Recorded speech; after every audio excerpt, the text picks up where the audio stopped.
Kieran. Okay, so obviously this year has been an extraordinary year for the Irish economy. We had the Q2 period of very strict public health measures where we saw a very sharp decline, both in particular in domestic demand, where consumption investment fell dramatically as the economy was effectively closed down, and very many sectors were shut down with the public health measures. As the economy was kind of reopened through the third quarter, we did see quite a rapid rebound. The quarter-on-quarter growth in consumption was 21%, and the quarter-on-quarter growth in modified investment was up a third in the third quarter. So as the public health measures were unwound and the economy was reopened, there was a strong rebound in domestic activity. However, relative to 2019, there are very strong contractionary impacts, and the domestic economy is going to shrink quite substantially this year, and we will talk through some figures around that. The contrast is with the traded sector. As we saw in the second quarter, export activity in Ireland has been very remarkably strong through the pandemic, and that is particularly because of our concentration in very internationalized sectors, in particular pharmaceutical and medicinal products and the computer services sectors, which have been, in a sense, invariant to the pandemic and have grown strongly through the pandemic period. And that is what is leading to a very strong traded contribution to Irish activity this year, and contrasts very strongly with the domestic economy. As you can see, the third bullet here looks at the contribution of exports relative to modified investment and consumption. And you can see, while if you compare the second and third quarters of this year to the same period in 2019, export growth was up year on year by 3.1%, whereas the domestic sectors were down very strongly. Obviously, the labour market is one of the areas where you can very clearly see the strong negative effects of the pandemic. We had a very large increase in unemployment in the second quarter, peaking at just over 1/3 if you include the PUP recipients in April, and that moderated substantially through the summer period and then popped back up again with the second lockdown period, or the period of level 5 measures through November. So kind of bring that all together, we are expecting growth in the Irish economy this year of 3.4%, which is remarkable given the fact that we're in the middle of a huge global pandemic, and with an unprecedented shock. The Irish economy is going to grow for 2020, and that is down to the very strong performance of the export sector, and in particular, the concentration of exports in medicinal and pharmaceutical products and computer services. Obviously, there's still a lot of ongoing uncertainty about the Brexit agreement. Even though we're only a couple of weeks away from January, there is still uncertainty as to whether we're going into a no-deal scenario or a deal scenario. So for 2021, we provide two sets of forecasts, one which is predicated on a deal, one which is predicated on a no deal. Our no deal scenario is built on previous work by Adele Bergen and colleagues when they scoped out a paper in 2019, early 2019, which looked at the various aspects of this, and we draw on that to provide a no deal scenario for 2020. Okay, so just to walk through the summary table, if we look at the 2020 column, we can clearly see the divergent impacts of the crisis on Ireland. You can see consumption is down by 9%, so that spending by households is down 9% year on year. We can see the very strong government public spending element as the state has stepped in to take over where the private sector had fallen out through the period of the public health measures. So you can see public spending is up by 9%. And then we can see a very strong decline in investment of nearly 14 percentage points in total. The growth in the export channel is very strong. It's nearly 5% growth this year, and that's a very strong performance of the export sector given the uncertainties. And we have a fallback in imports. That's not surprising given the drop in consumption in particular. But that overall leads us to a 3.4% increase in GDP for this year. The impacts on the labour market, you can see quite clearly the number of persons employed has dropped back by nearly 400,000 in total, with a sharp increase in the unemployment rate and the level of persons unemployed, which is quite dramatic. The increase in the public spending, as we can clearly see in the government balance, moving from a surplus last year to a very large deficit of just over 20 billion this year, and a general government balance of that's over 6% of GDP. Now, moving to next year, obviously we've got the uncertainties around Brexit. That notwithstanding, we would see quite a substantial pickup in the domestic economy. Our 2021 scenarios, both the deal and the no deal scenarios, are predicated on a period for the first half of the year, so for Q1 and Q2, which will have a period of a 6-week level 5 type scenario, and then ongoing public health measures for the rest of the first half of the year. And then we assume that there will be more broad, wide-scale vaccination towards the end of the year, which will lead to a more permanent relaxation of the public health measures in the third and fourth quarters of the year. That context allows us to have a strong rebound in consumption. We see household spending dramatically increase to nearly 12% next year from the sharp decline this year, and that is going to be occurring regardless of the Brexit situation. We obviously would see some drop in consumption relative to the deal scenario if there was no deal, but we would see strong public or household spending in both scenarios. Again, with investment, we would see strong investment growth next year as the epidemiological situation settles down towards the second half of next year. And in particular, we would see effective vaccine being rolled out through the population in the second half of the year. That would allow a more permanent relaxation of public health measures, and that would allow companies to make more investments and to have a lot more certainty around the future. Given the strong export performance in 2020, we see a stronger export performance again in 2021, and we're forecasting 6% export growth in our deal scenario. That does drop back in a no deal scenario quite strongly, but there will be a positive contribution from the export channel to growth in both cases. So contrasting those two scenarios, we see, if you think of the deal scenario, we're talking about just under 5% growth next year, but then in the no deal scenario, that will drop back to 1.5%. In both of those scenarios, I think it's important to distinguish the domestic sector from the traded sector. Obviously, if there is regardless of whether there's a Brexit deal or not, we will have a strong rebound in household consumption, and that is, given the pandemic's impacts this year, the impact next year of consumption will be strong as households run down savings balances and they, undertake expenditure they may have deferred from this year.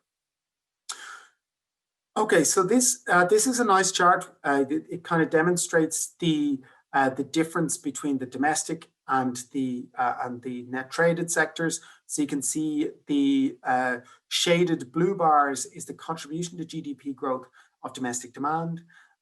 So that's consumption, investment, and government spending.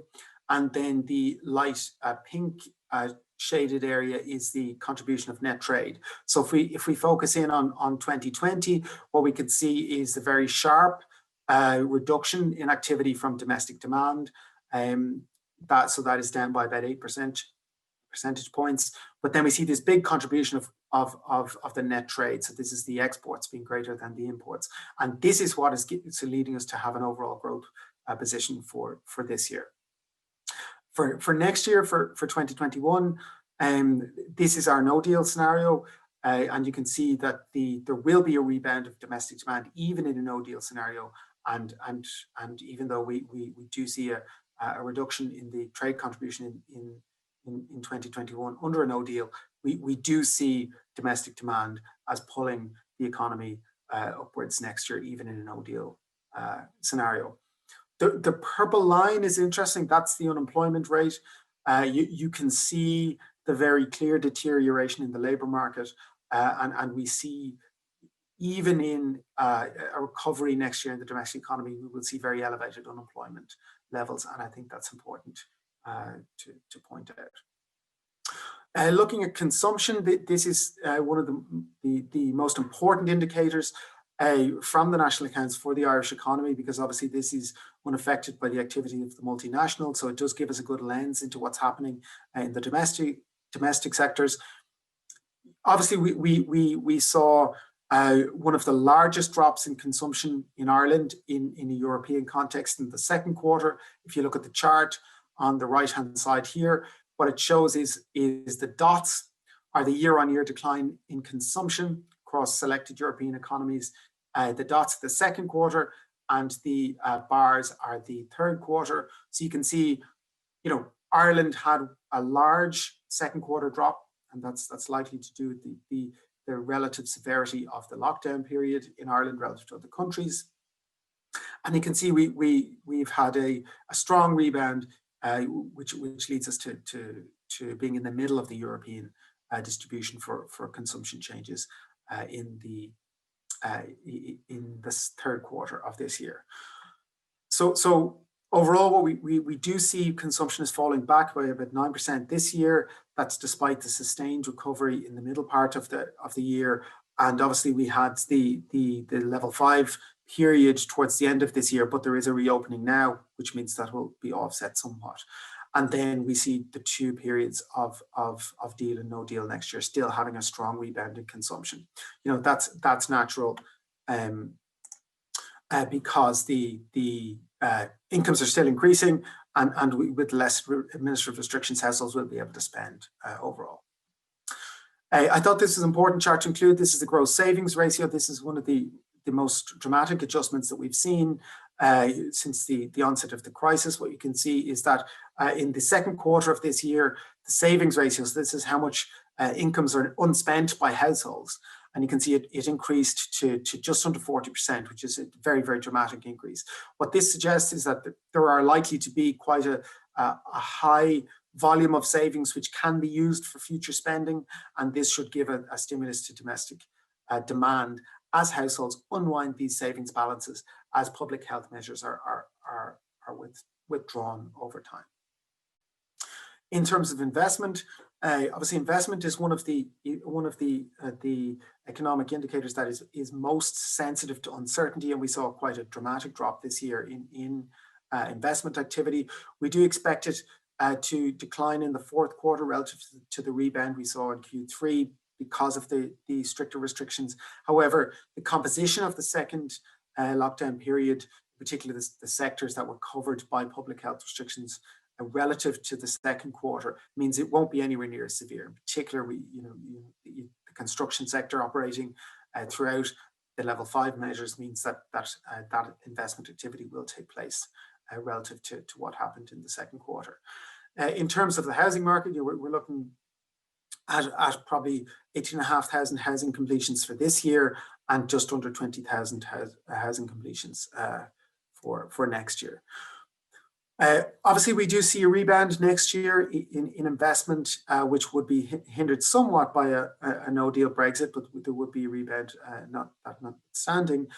I think one of the things that we're thinking about in terms of the investment outlook is that, there's been a very extensive policy support system put in place for businesses throughout the pandemic period, and naturally, as those supports are tailored or tapered in line with the epidemiology of the the disease, there may be solvency issues for some businesses who find they just can't come back when those policy supports are withdrawn. So, you know, it is expected that there could be some pickup in business failures into next year, and that may affect the investment rate overall. So that's just something to keep a watch on for next year.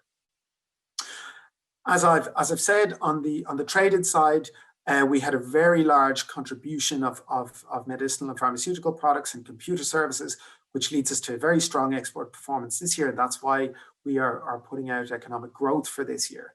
And you know, that definitely stands Ireland out internationally relative to other countries. The strong growth would be expected to continue into 2021, but there would be a major impact if there is a no deal scenario. You know, previous research that the ESRI has done has highlighted this in detail, so that there's no need to rehash that. In terms of the imports, again, the decline is related to both the falls in investment and consumption. A lot of capital goods in Ireland are imported, so as investment falls, imports also fall. But there's been some positive growth in imports for materials production, which is reflecting the export activity. Yeah, I think this chart highlights in particular the concentration of our services exports for both computer services and medicinal and pharmaceutical activities. You can see that these two items in particular just swamp all the other activities in terms of the value contribution to activity. And this is why small movements in these areas can contribute to big changes to the overall growth position. I think that's important. You can see in both of these particular line items, there's been growth in the third quarter relative to the second quarter of 2020. Okay, in terms of the labour market, this is certainly the area where we have seen much of the hardships and the real domestic struggles from the pandemic. Obviously, we entered the pandemic with a very low level of unemployment, but you know, throughout the year, we've seen the unemployment rate increase dramatically, and we're forecasting just under 20% unemployment for 2020 for the full year. We see that dropping back in 2021 to about just under 15%, and that will be a little bit higher in the no deal relative to the deal scenario. But still, these are very, very elevated levels of unemployment relative to where we were entering the pandemic. Naturally, the supports, the TWSS first, and then the EWSS have played an important role in helping individuals to kind of retrain or to retain their jobs. These support payments will or these support policies will naturally have to be tapered at some stage when the epidemiological situation allows, and this will mean that there will be some shifting between employment and unemployment of these individuals, depending on whether the jobs that are being supported by policies will be viable in the non-policy supported environment. And that's something we will have to wait and see how it plays out. And again, despite the GDP forecast for next year, the unemployment we do see being quite elevated. I think this chart just really shows the scale of the shock that we've faced in the labour market, but it also shows the volatility within the year of the changes in both the public health measures and how the economy reacts to that. You can see we went from such a low unemployment rate at the start of the pandemic in February to nearly 30% if you include the COVID adjusted unemployment rate in April. That dropped to over 15% in the summer months as the economy reopened. So this is huge within year volatility in the unemployment rate, and then that's picked back up again as a level 5 measures have come in November. And again, you know, it would be expected that would take quite a volatile monthly path as public health measures are moved across the spectrum with the epidemiology of the disease. Again, this just shows the number of people on the PUP and the live register. See, the PUP is the payment which has that volatility built into it as it moves along with the public health measures. You can see it went up in April, came back down dramatically in the summer period, and then rose again between October and November as the level 5 measures kicked back in again. Okay, at this stage, I'm going to hand over to Kieran to talk through the public finances and to talk about some of the analytical boxes that we have in the commentary before wrapping up more generally. Okay, thank you, Conor. So on the public finances, just to recap, in terms of what we're suggesting for the present year and next year, you can see there in terms of the government balance, so obviously a significant deterioration in the balance compared with previous years.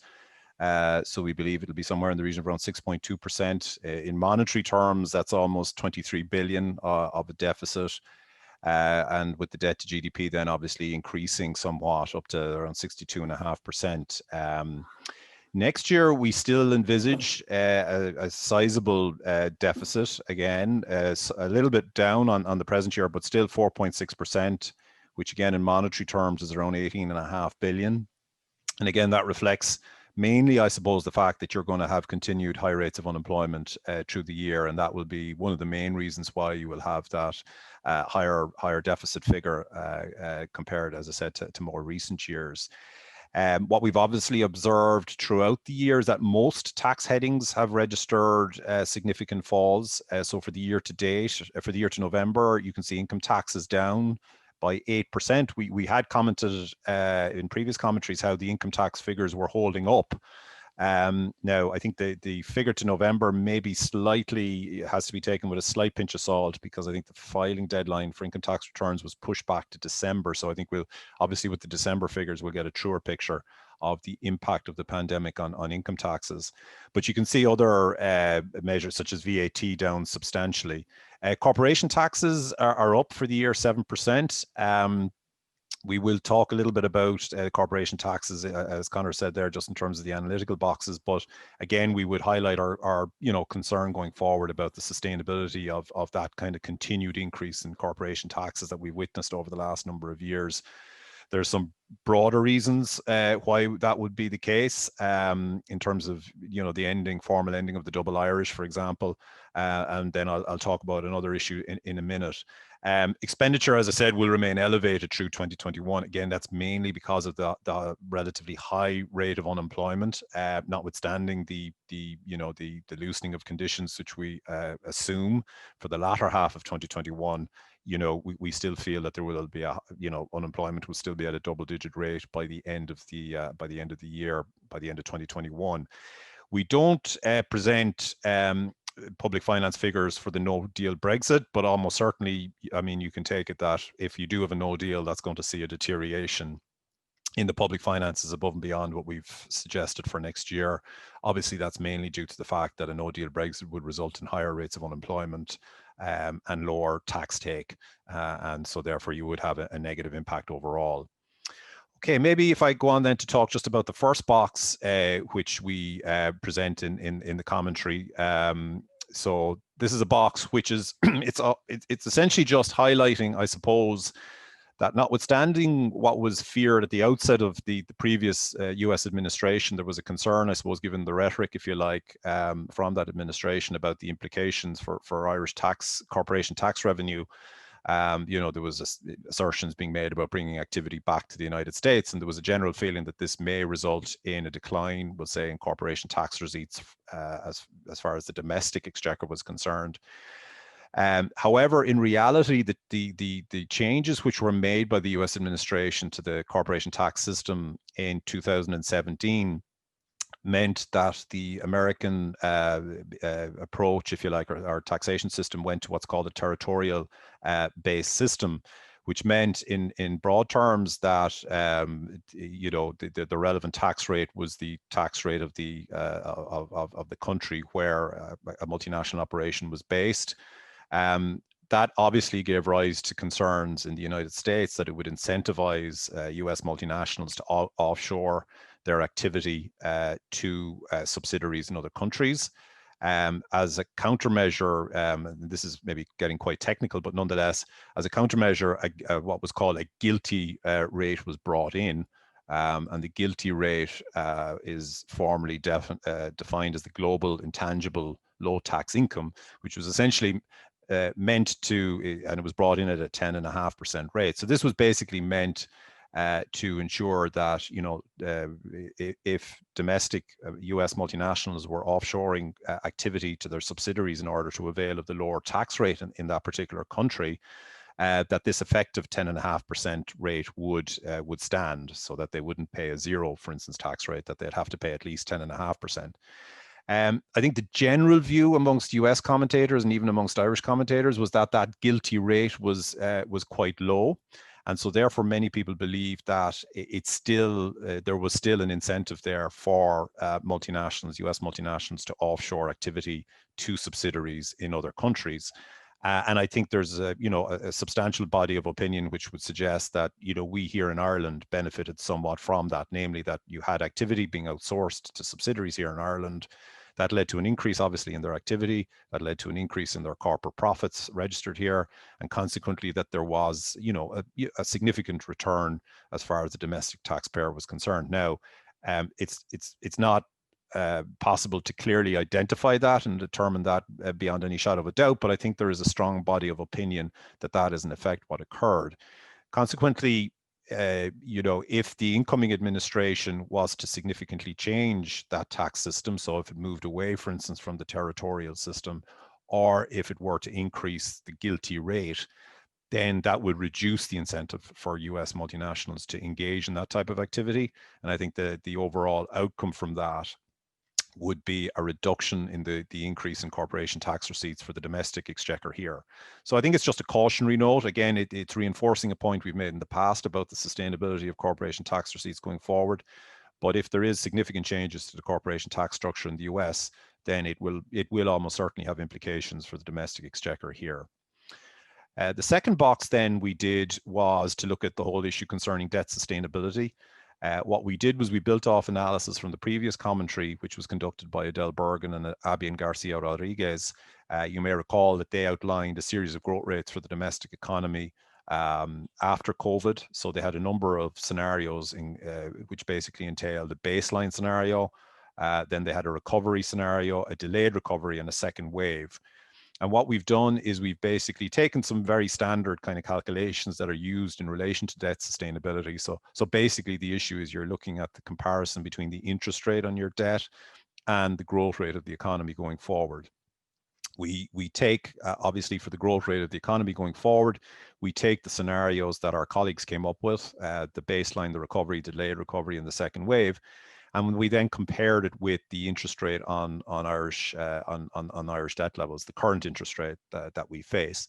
And we roll that out over the next 10 years, as you can see there in the charts. And that gives you an idea as to the sustainability or otherwise of the increased debt levels, because obviously we are going to face increased debt levels going forward. I think the broad conclusion is that subject to interest rates remaining low, and obviously the role of the ECB is very important in that regard, and you may have seen the work that we released last week, which kind of delved into that issue. But subject to the ECB continuing to underpin the bond market, if you like, and keep interest rates low, if our economy proceeds and grows over the next number of years, as we expect it will, then the increased debt levels are sustainable under nearly all of the scenarios that we envisage. So there's no immediate risk, if you like, in terms of debt sustainability. Now, we do make the assumption that the government balance returns to zero quite quickly after the present crisis. So if you think of it, we're running substantial deficits at the present time. We do assume that that goes back to zero. But if the interest rate remains low and the economy recovers in the manner in which we envisage, then we don't believe that the recent increase in debt levels poses a sustainability challenge. So I think that's somewhat reassuring, if you like, given obviously the very significant increases in debt levels that we are set to experience this year and next year.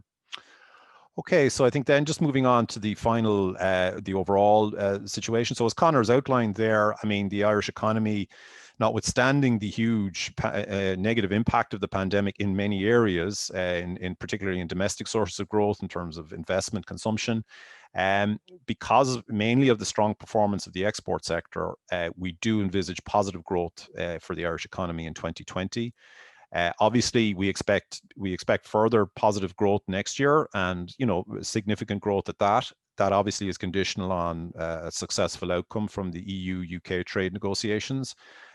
If there is a no deal, and if that persists throughout next year, then the growth outlook will be reduced quite a bit, and it'll still be positive, but it will be reduced a good bit next year.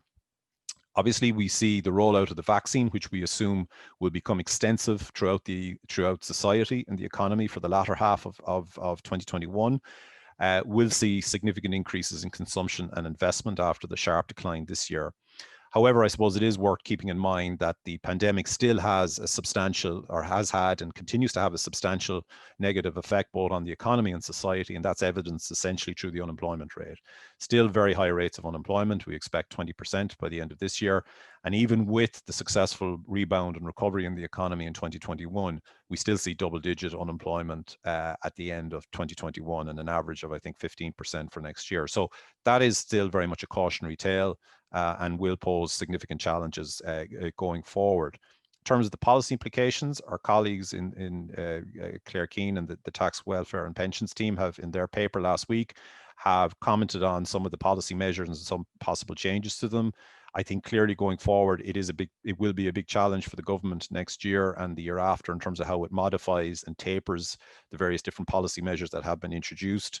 In broad terms, I think our view would be that any tapering or modification of the welfare programs should go hand in hand with the pace of economic recovery. So as the stronger the economy recovers, the greater the fall off in the unemployment rate, then the more those payments can be tapered or adjusted or modified. But clearly, if we still have restrictions in the economy and we still have very high rates of unemployment, it will still be necessary to support people's income levels in overall terms. And Conor has talked there about some of the challenges that the SME sector faces going into the new year, and we do comment on that in terms of the need to maintain that these firms will have adequate credit to invest going forward. So that's the overall presentation.